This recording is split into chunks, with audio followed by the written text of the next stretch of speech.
Video में बात करेंगे कि आपको OMR भरते समय क्या क्या मिस्टेक नहीं करनी है।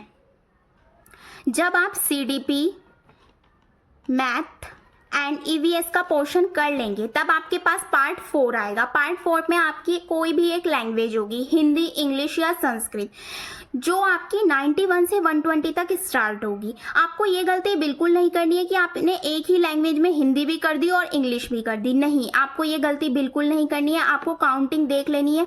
जो आपकी फर्स्ट लैंग्वेज होगी वो 91 से 120, जो आपकी सेकंड लैंग्वेज होगी, जो भी आपने चूज़ की होगी हिंदी, इंग्लिश, संस्कृत में से, वो आपकी होगी 121 से 150। तो इस चीज़ का आपको बहुत अच्छे से ध्यान रखना है, भूलना नहीं है।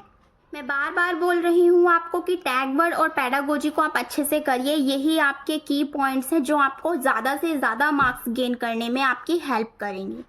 अब बात करते हैं कि आपको तुक्का कैसे लगाना है।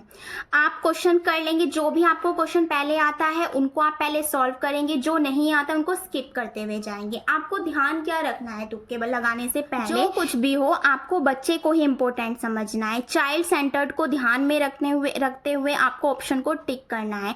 टैग वर्ड्स को ध्यान में रखते हुए ऑप्शन को टिक करना है।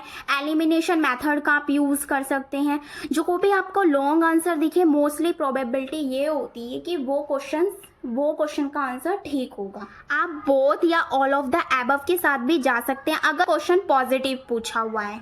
पैसेज एक ऐसा पोर्शन है जो आपके 20 से 25 मार्क्स को बढ़ा सकता है। पैसेज को बहुत ध्यान से पढ़ना है और क्वेश्चन को लगाना है। पैसेज करने का तरीका क्या होता है? सबसे पहले आपको क्वेश्चन को पढ़ना है, फिर उस पैराग्राफ को पढ़ना है। उससे आपको क्या होगा कि क्वेश्चन छांटने में क्या होगा, ईजी होगा। ये चीज़ बच्चों को समझ में नहीं आ रही है तो मैं इस चीज़ के लिए आपको बताना चाहूँगी, अगर क्वेश्चन पॉजिटिव है तो आंसर भी पॉजिटिव होगा, और अगर क्वेश्चन नेगेटिव है तो आपको नेगेटिव टैग वर्ड्स को देखना है। अगर क्वेश्चन पॉजिटिव है तो आपको पॉजिटिव टैग वर्ड्स को देखना है। उनकी सहायता से आपको एलिमिनेशन मेथड लगाना है कि कौन सा सही हो सकता है और कौन सा नहीं। मैं आपको कुछ क्वेश्चंस दिखाती हूँ। जैसे कि ये क्वेश्चन दिया हुआ है, निम्नलिखित में से कौन सी विशेषता मानसिक रूप से असक्षम बच्चे में सामान्य रूप से नहीं होती है। तो आप ऑप्शन पढ़ेंगे ना तो आपको अपने आप ही अंदाज़ा हो जाएगा कि इसमें क्या ऑप्शन आना चाहिए।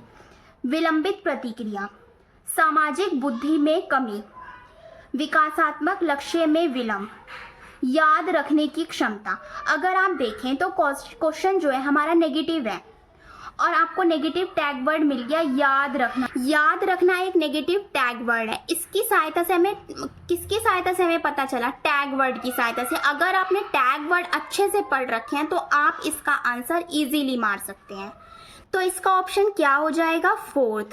सेकंड क्वेश्चन है, यदि कोई शिक्षिका चाहे कि उसके विद्यार्थी समस्या समाधान कौशल प्राप्त कर लें तो विद्यार्थियों को ऐसे क्रियाकलापों में लगाना चाहिए जिनमें हो। ऑप्शन है बहुविकल्पीय प्रश्नों वाले स्तरीकृत कार्य पद्धति। ये क्या होता है? ये जो बड़े बच्चे होते हैं उनके लिए होता है। प्रत्यस्मरण रटना और अभी, ये तो बिल्कुल ही गलत है और आपको पॉजिटिव आंसर चाहिए। पॉजिटिव क्वेश्चन है तो पॉजिटिव और नेगेटिव है तो नेगेटिव। ड्रिल और अभ्यास, ड्रिल और अभ्यास, ड्रिल भी एक नेगेटिव टैग वर्ड है, आप चेक कर सकते हैं। तो ये तीनों तो एलिमिनेट हो गए, तो लास्ट वाला ऑप्शन बचा तो तर्क करना, निर्णय लेना, ये एक पॉजिटिव टैग वर्ड है।